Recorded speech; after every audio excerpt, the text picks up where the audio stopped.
Soyons un peu sarcastiques, c'est presque une aubaine, 1,78,9 $. Le litre d'essence, Jean-François, a quand même baissé. Il était à 1,84 $. On va mettre tout ça en perspective au cours des prochaines secondes. Vous allez nous montrer, Jean-François, sur une carte, l'illustration du prix de l'essence. Oui, je vous ai préparé une carte à partir d'une infographie du magazine Forbes. Donc, vous voyez le code de couleur en bas à gauche. Plus on tire vers le rouge, plus c'est cher.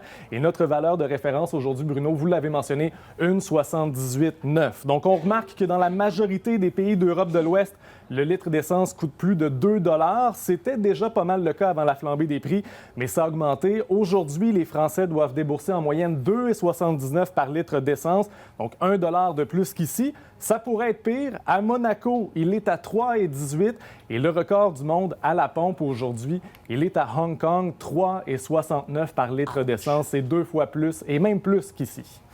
Ça va faire réfléchir des gens. Maintenant, il y a des endroits où on met des mesures pour atténuer les effets du prix de l'essence. Il y a 3 mesures en particulier. Oui, bien, on va commencer par la France. En fin de semaine, le premier ministre Jean Castex a annoncé une remise à la pompe de 15 centimes par litre.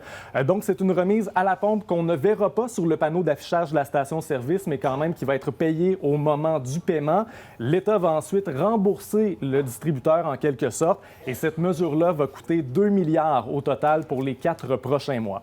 Depuis hier, en Slovénie, le prix de l'essence est soumis à un plafond. Donc, pour les 30 prochains jours, il ne pourra pas dépasser 1,50 $ ou plutôt 1,50 € le litre. Il faut dire que c'est un retour en arrière pour la Slovénie, puisqu'avant 2016, le prix de l'essence était soumis à beaucoup de réglementations, à certains plafonds.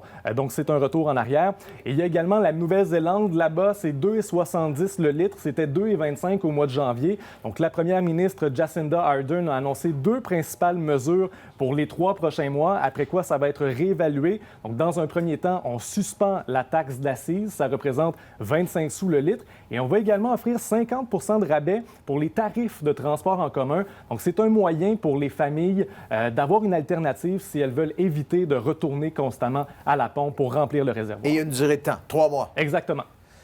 C'est intéressant tout ça. On verra ce que nos gouvernements pourraient garder comme inspiration dans tout ça. Merci, Jean-François. Bonne soirée.